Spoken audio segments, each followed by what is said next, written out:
懐かしい金消しに色付け動画シリーズ。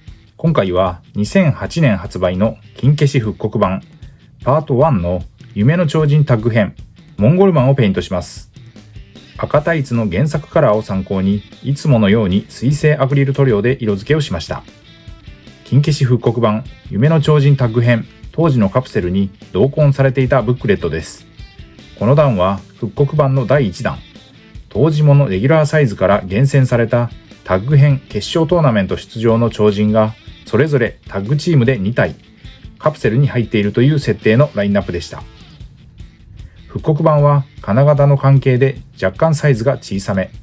もともとが小さいサイズ感のモンゴルマンのペイントはいつも泣かされます。フェイスの書き込みなどが本当に難しい。まずは塗装前の状態です。多少の経年劣化はあるものの汚れ損傷などもほぼなし。ペイントには大きくは支障ないのでそのままいつもの工程で下処理を進めていきました。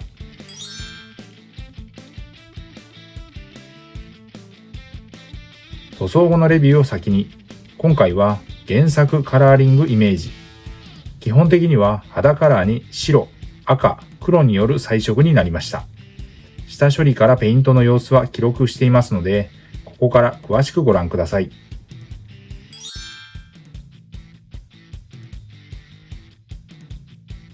金消し、デカ消しの塗装はおよそこんな流れで下処理をしていきます。煮沸してゴム素材を柔らかくして形を整え余計な油分や表面のホコリを取る。ベンジン漬け込みを一晩から2日して可素材、塩ビを柔らかくする薬剤を抜く。乾燥させミスタースーパークリア艶消しを全体に吹き塗装の下地を作りました。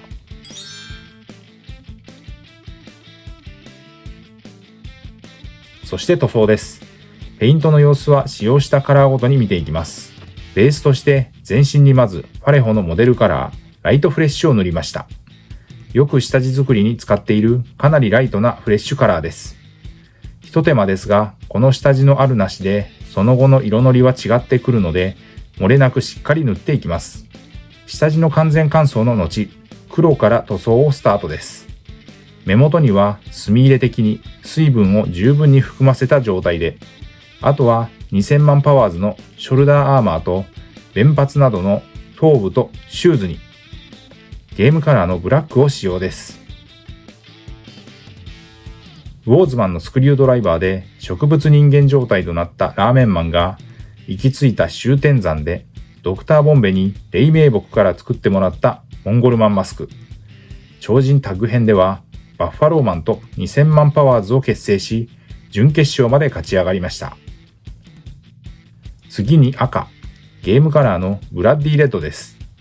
こちらも水を含ませてフェイスの模様を墨入れ的に、そして紙紐、下半身のスウェット、コスチュームに。塗装面積は大きいです。色ムラが出ないようにシタデルカラーのテクニカル、ラーミアンメディウムという溶剤塗料を使って水で薄めながら色をのせていきました。パレホは世界水準で最高級の水溶性アクリルカラーと言われ、筆塗りによる塗装が滑らかに、筆ムラも出にくく、広い範囲に塗装ができます。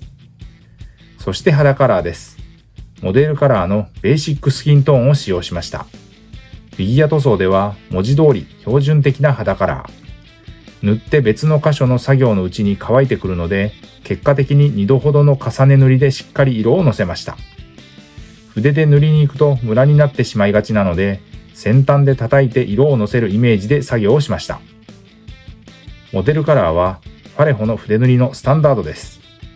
白です。ゲームカラーのデッドホワイト。目と足元に、そして肩アーマーの縁取りに、濁りのない純白カラーです。